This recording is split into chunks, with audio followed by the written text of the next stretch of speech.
Episode 3 of 4 Minutes begins with a second body being found at the riverfront. The victim has the same wound on the head and the cops think it is a case of revenge. As for Dome, he finally wakes up and Time checks up on him. Dome is confused about what happened as he only remembers talking to Title. Time leaves him to rest only to be accosted by Den, who is furious with him. Turns out Time intubated Den's patient, Nongnuk, against her will. Den calls him out for not caring for the patients and storms off. Elsewhere, Tonkla has left tons of missed calls which Korn looks at in regret. Great notices that the clocks are stuck at 11:01. When he calls Korn, the clock shifts to the proper time, 9:30. In class, Time moves, but when Great is alone, the clock again changes back to 11:01. His trance is broken when Mod arrives with a drink from Time. It has a note which tells him to treat his wound. The note changes to an apology note for a second and Great is confused. He runs out and finds Time just in time. No pun intended. Great is confused by the attention and Time comes clean as he shares he wants to know him better and asks him out. Great is amused but regretfully turns him down as he has an assignment. He is about to leave but he gets a panic attack and goes back in time to 4 minutes ago. Time looks concerned and Great tells him about his visions. To prove it, he tells Time that he knows he wants to ask him out. Time promises to look into this, no questions asked, and a thankful Great asks him out. Unfortunately for Time, Den gives him the silent treatment for messing with his patient.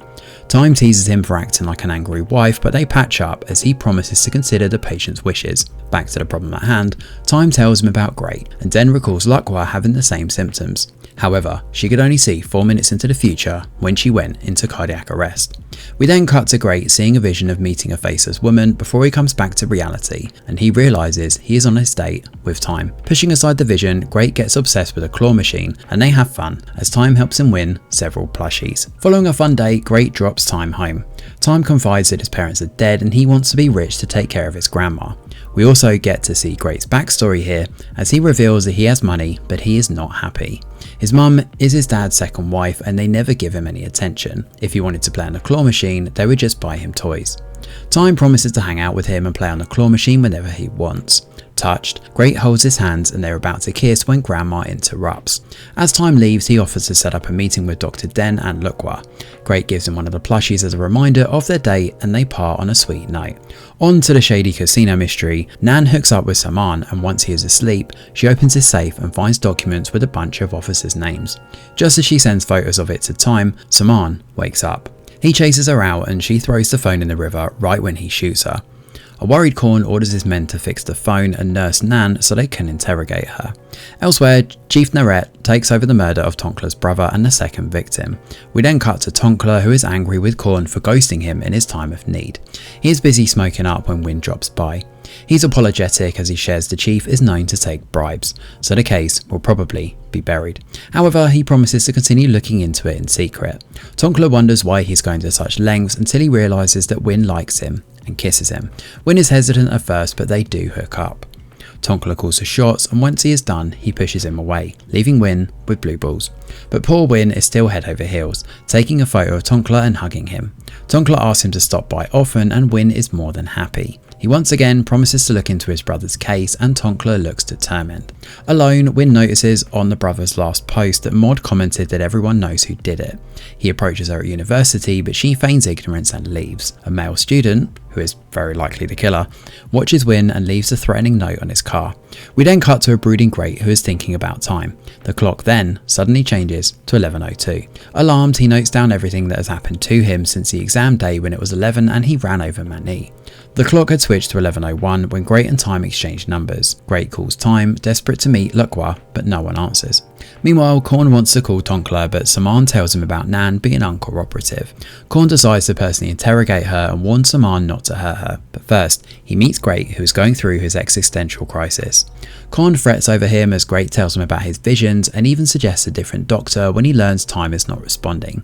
Great, of course, is not happy about replacing Time, but Korn heads to the washroom. He's jumped by a masked Time who wants to know about Nan's whereabouts. He cuts Korn, who fights back, but Time is stronger.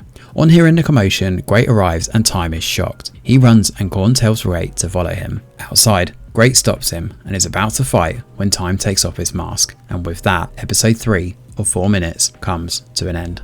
While the plot of 4 Minutes is interesting, it also feels quite rushed. We still don't know much about the characters. Why is it that we know more about Tonkler and Korn but not Great, who's actually one of the leads? The writers need to flesh out the characters so that we can relate to them, which is necessary when romance is involved. Otherwise, how can we root for our couple? Like, why has Great gone from being wary of time to wanting to kiss him on the first date itself? They literally only met 3 times. There hasn't been enough time to do justice to all the subplots as well as the characters. I know we're only 3 episodes in, but it feels like the actions that have happened this week should have happened at a midway mark, such as Great learning about Time's casino mission. Apart from Great suddenly changing his mind about Time, the love at first sight for not 1 but 2 characters, because we've also got Time and Win, just feels like lazy writing. Don't get me wrong, the show is still entertaining. I mean, Time and Great's date was really cute, and Job's back as a hilarious den, Bass finally getting his action scene, and that Time reveal at the end was a jaw-dropping moment. It would just be nice if the writers would focus more on the characters rather than the action. We also have to talk about the whole Vision and broken clock malarkey. It seems that the change in Great's broken clock may be related to his dying. Since Luckwise sees 4 minutes when she has a cardiac arrest, it could mean that when Great's clock changes to 11:04, he may have a cardiac arrest from which he cannot return, aka dying. We do see someone dying in the first episode's first scene as well, so could that be Great? There is another popular fan theory going around that Great is dying and the whole show is him reliving his life. It could make sense as to why, at times, he can see the future for more than 4 minutes, like the mysterious lady, the apology note on the drink, and hooking up with Time. Once the clock reaches 11:04, he will be dead, unless he has a chance to relive the past and fix his mistakes before the countdown ends. It's a pretty decent theory, and there is a lot in this to suggest that this might be where the plot is going. It also seems that the killer is Title.